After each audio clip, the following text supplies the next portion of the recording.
Good afternoon and welcome to the latest edition of the Stargate Universe Sci-Fi Cult Classics documentary. I'm delighted to be joined, I say, not judged, joined online today by ALEXZAHARA, who played, leaf I'd blowers say, and blowers. And the leaf blowers, never forget the leaf blowers. And I suppose, Alex, normally we were talking to one person, we're saying you played the role of such and such, but there's so many here, so we're just going to take 10 or 12 seconds. So you played the role of Xe'ls, Edgar, Unus, Foothold Alien Leader, Michael, Iron Shirt, and Warwick of the Seracam. Am I forgetting anyone else? I probably am. Well, yeah, it's cool. And the leaf blowers just stopped. Yay, the leaf. Anyway, I played Shy One in Beast of Burden, but that was the episode we were just talking about before we started here. In Beast of Burden, I played about 8 different characters. So I played Shy One, was my main guy. Then I played the female waitress, Unas waitress, and they gave me a little lizard, body with little breasts on it, little lizard breasts. That was interesting. Real quick, so let's say I did that, and then I played like a field worker in the beginning. I played a Unas carrying water. I played another Unas carrying like packages and things in the city, in the town. I played one of the Unas slaves for sale in the market. I played a bloodhound Unas hunting my other character of Shy One. And I think there was one more Unas in the city or in the town moving around. So in that one alone, I played like 8 different. What they used to do is they just put different costume on you and like change the makeup slightly and whatever. So yeah. In terms of a recurring sort of actor or so in Stargate, were you Richard Dean Anderson's best friend? That the first person that sort of came to mind was Alex available. Alex was only ever around the corner. Let's get him in. There you go. Well, you know what? I got to tell you straight up, Stargate. And by the way, this is my Stargate shirt. I've had this for almost 20 years, I think. The Dutchies, Dutch fans gave me this, and my buddy Dan Payne, same shirt, and I'm sure other guys too, but I've held on to mine. No, the Stargate crew was amazing, like Michael Greenberg, and John Smith and others, and just really great people. And funny enough, I originally got a role on Stargate that Jillian Barber ended up playing, and they were going to do full prosthetic makeup. And then the last minute, I found out they changed it to just have these little sparkly veils on their faces. And had I got that, I probably would never have continued on with all the other roles, because they would have seen my face and thought, well, we can't use him again or something. But as it turned out, I double booked. I had a couple of shows and I got booked for 2 shows at once and couldn't do that episode of Stargate. I had to do this other one. I had commitments to it first.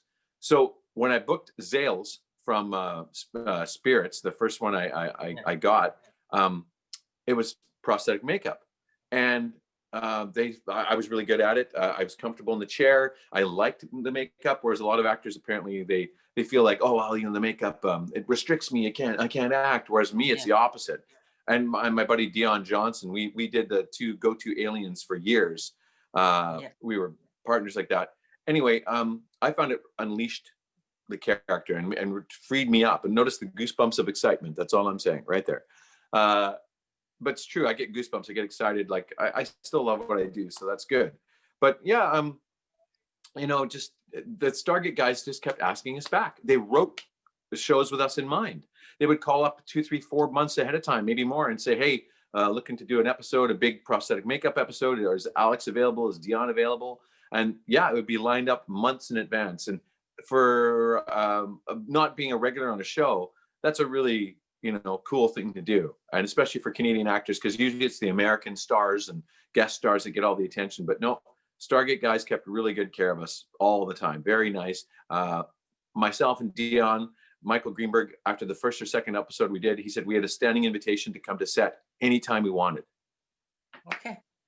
Yeah. I suppose, Alex, in playing a recurring role as well, I suppose that's a great sense of, of being able to book and judge throughout your time. When you have a specific date, when you have a specific time time scale, well, you know, an event. So when you come in and take on sort of bigger sort of projects, you can say, well, listen, this week I'm going to be here, but I'll be back to you the sort of the following week, and we can continue sort of on. I suppose it always means that you can always commit into be those recurring roles, those characters in Stargate. You can always sort of come back where it's not sort of, well, we're thinking what we do. Oh, let's create this character all of a sudden. Let's see if Alex is available next week, and then you're like, sort of stuff like that. Have that sort of scope, month sort of events. It's very sort of rare for a recurring actor. Normally, a recurring actor might know maybe 4 weeks at the most in events he might get that call.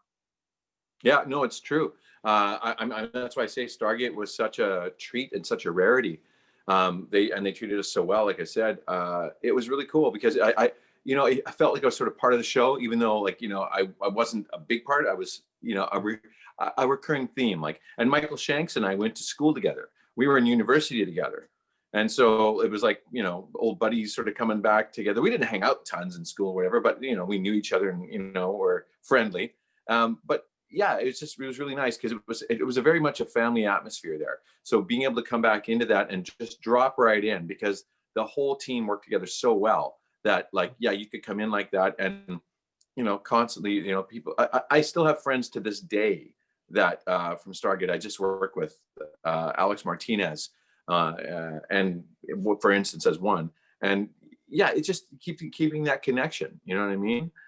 I don't know. It's hard to talk about sometimes because it's like a little mini army when you are filming, right? And you're in this intense experience for those guys, 6, 8, 10 months sometimes. For me, I'd come in for a couple of weeks and be in and out, right?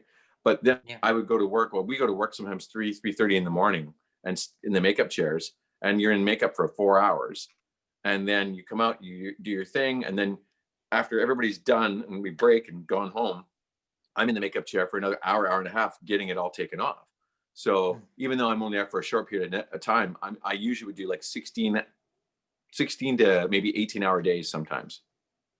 And I suppose, Alex, you mentioned that in terms of playing these sort of alien sort of characters that you played in sort of Stargate.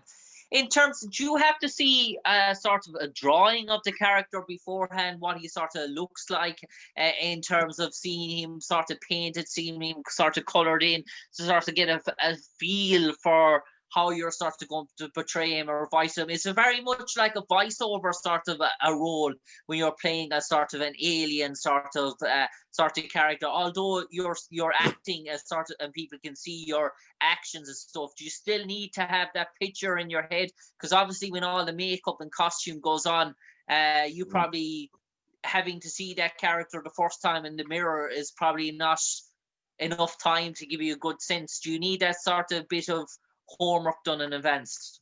You know what? That's a great question, and no one's ever really asked that before. So good on you. Yeah, of course. And these guys worked so well. Like Masters FX, amongst others, Todd Masters from Masters FX, who's a longtime friend of mine. He his company did a lot of the makeups and creations, right? So when Stargate knew they were going to do a show, knew they were going to do this, what they would do is, like, you know, plan in advance, call us up, like I said, months ahead of time. And yeah, we'd get pictures sometimes or conceptual drawings from the artists and whatnot. And so, yeah, you could, you have a sense beforehand of what was going to go on with the characters. And like, especially with the Unas characters, you know, because they were well established, and, you know, we would watch the old episodes where they first appeared. I think, is it Vincent Hammond, I believe, played one of the first giant Unas guy. And like just the different musculature and how they moved, and yeah, it allows for the character to come forward, and yeah, it helps us prepare ahead of time to know what we're going to do. When we did from Foothold, when we did the aliens in the Foothold, they were like sort of lobster men sort of thing. They were shrimpy type creatures, is what we said. So we said, well, what if they come from a watery planet? Well, the musculature and how they moved in the space would be different because there's no resistance in the air here. Yeah. So they'd be much stronger. And so Dion and I, having theater backgrounds, we would think about this and talk about the movement and how they would, you know, how they would get through just the atmosphere. Anyhow, but yeah, they allowed usually a lot of prep for us to do stuff. And even when I auditioned for Xe'ls, like the first one I got, it said like he was the Raven God for the Salish people, an alien that pretended to be the Salish God so he could be helpful to them and they could relate to him, right?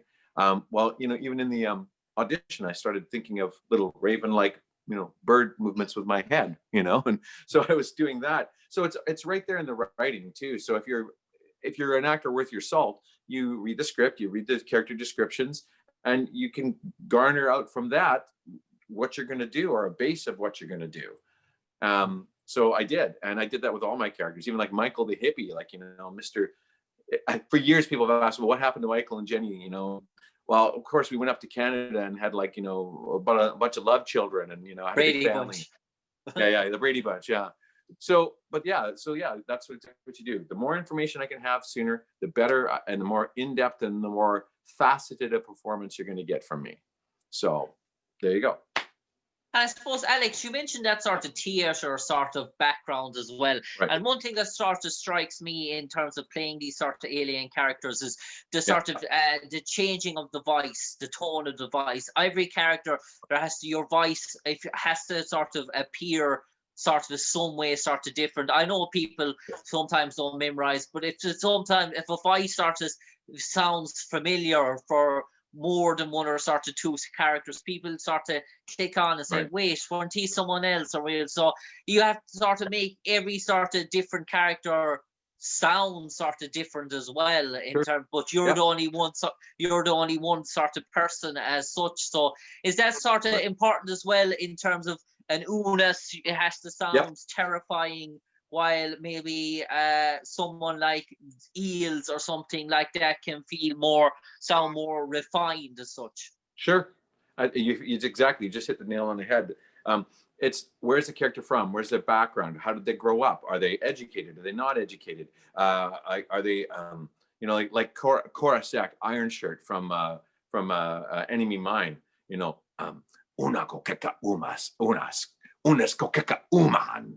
They had that sort of gravelly sort of thing come out like that because he's a warrior. He'd been through, pardon my language, but been through the shit, right? And fought battles. And he was all scarred up and whatnot. So he was tougher that way. Whereas Xe'ls was far more of an intellectual creature, and he spoke with more eloquence and just a more, I would say, like a highbrow voice. But again, the physicality and everything, and there's the theater background coming in the training. And I say theater background by the sense of this is in theater, usually theater school is like, anywhere from 2 to 4 years training, sometimes even 6. You get a lot of training. You work on your physicality, movement, voice, scene study, all this stuff. So that's why I say I have a theater background to illustrate the training, because I did 4 years of a theater program, same as Michael Shanks. But a lot of actors that go to strictly do film acting, they'll take maybe more a film oriented course, and usually they're shorter, they're not as intense. Not that there's anything wrong with that. We're not better because with theater, we just have a wider and a deeper, training background. So that's what I'm getting at when I say that. It's not a delineation of theater people are better than film people, vice versa, whatever. I mean, look at most of your good stars of the past. A lot of them, like, your Michael Caine's and Anthony Hopkins and Helen Mirren's and people like that. A lot of the Brits, they have theater training, right? And Irish too, don't get me wrong. Your Richard Harris's, etc. But here's the thing.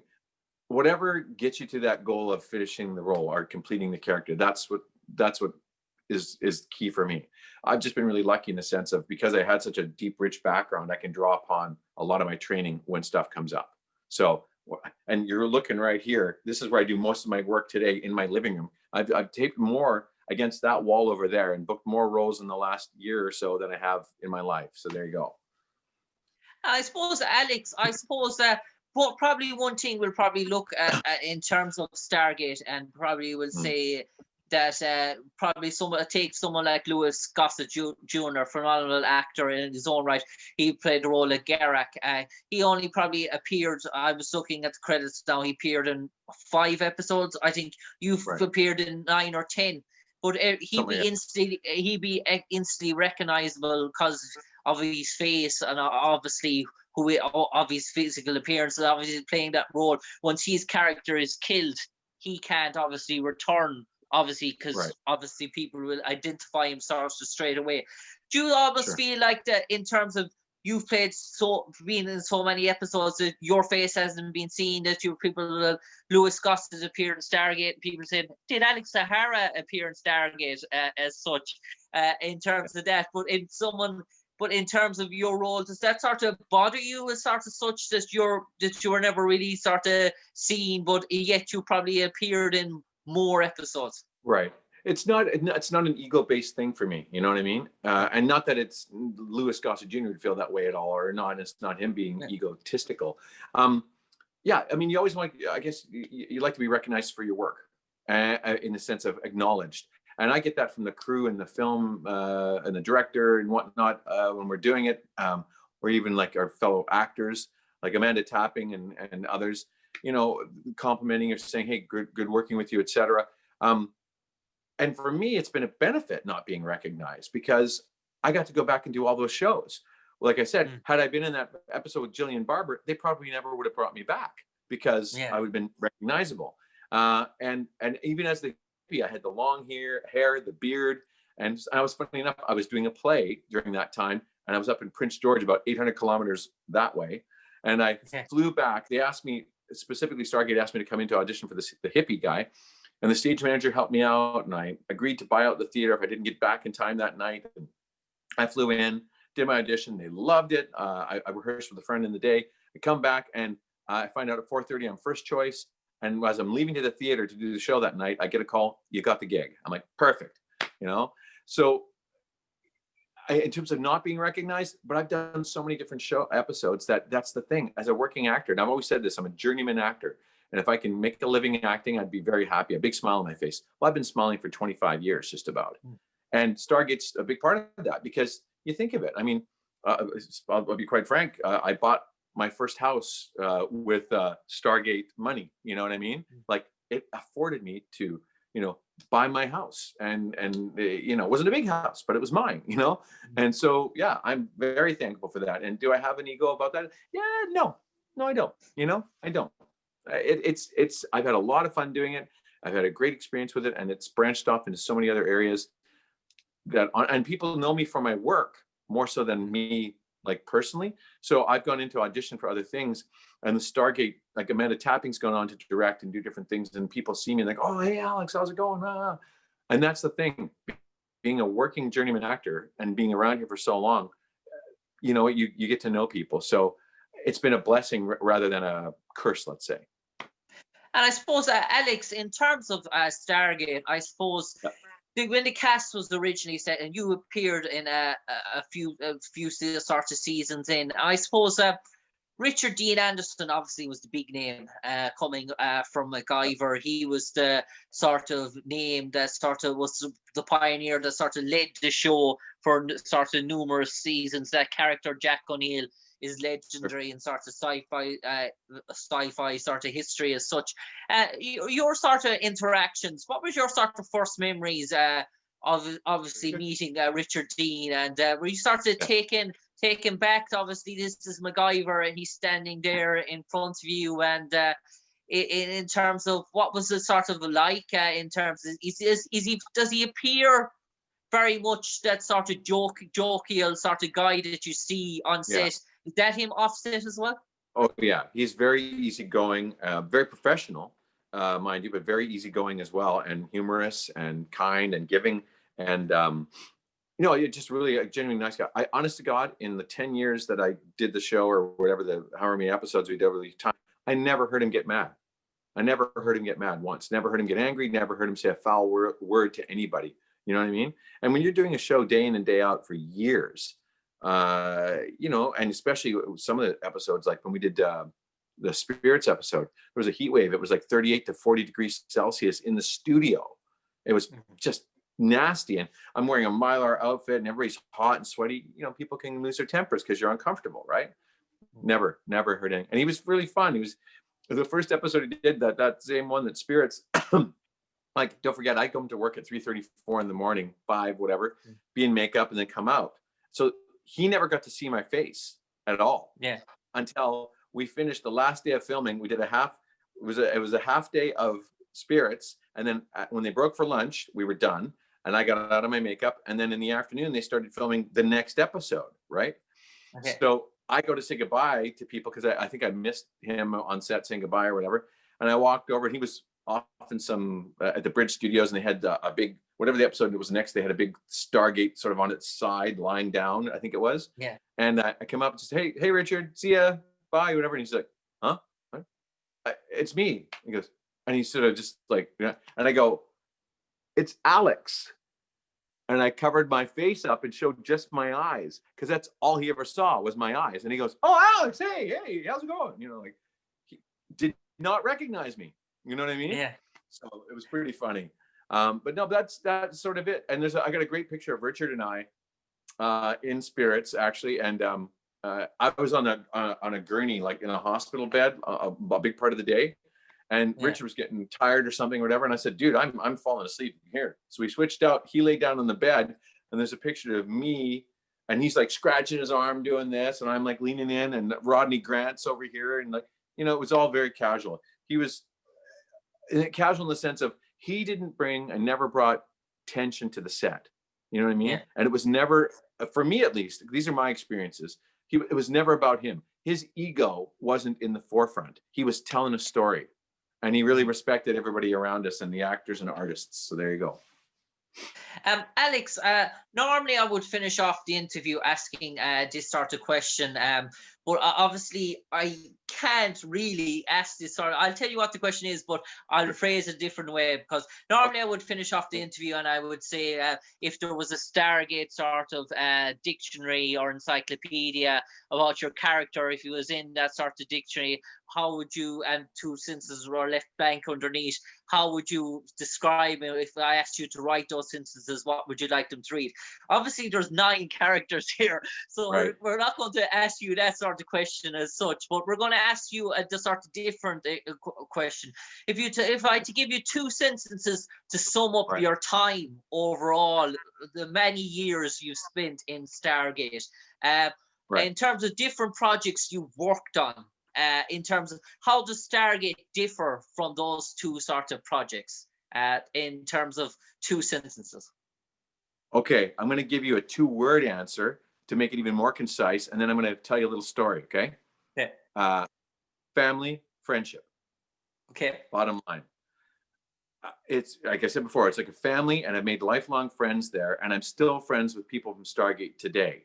The Dutchies, I'm still friends with all those ladies today. I even dated one of them, Tessa. We dated for like a year or more, and she moved back to Holland and whatnot. So you know what I mean? It's just their families and friendships and connections I made through Stargate, through filming, and then the conventions as well, like GateCon and creation conventions and stuff.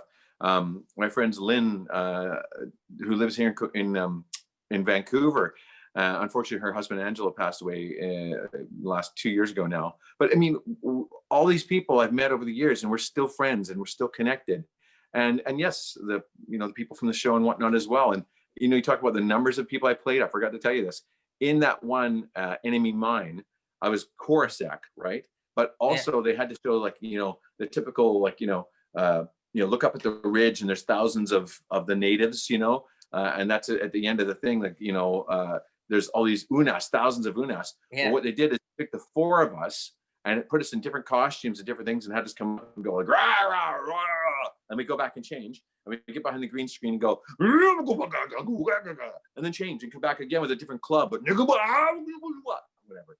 And so and then they just cloned us thousands of times, right? So I say I've played thousands of characters on Stargate. So there you go. Thousands. That's my claim to shame or fame. But seriously, that is the thing. It's been super family connection right from the top all the way to like the latest person I might have met at a convention. Like Michael Greenberg and like all the guys there, like, Brad, and just all the producers were amazing. And Martin, the director, Martin Wood, just a pleasure to work with. And Peter DeLuise, God, of course, but all these people, it just was a real family. And that's the difference. I think that's why shows like that work, because the energy behind the scenes translates to the show, to on screen. So there was such a good energy behind. that it translated onto the screen as well. And I don't think that happens with a lot of shows. It's a real rarity. You know what I mean? Yeah, Alex, I'm afraid time is up on us. An Oh, absolute pleasure talking to you today to relive your memories of playing all those multiple guest character roles and sort of Stargate SG1. And I suppose you're up there in terms of Cliff Simon, who played Ball, as probably one of the most recurring sort of characters on the show over multiple of years. And I suppose you have that sort of claim to fame in terms of being heavily involved in the Stargate success. And no doubt you have multiple roles occurring in 2021, a busy time for you. And we wish you all the best in your future endeavors. But for the moment, ALEXZAHARA, take care. Cheers. Thanks a lot. And Merry Christmas. Cheers. Merry Christmas to you too, Alex.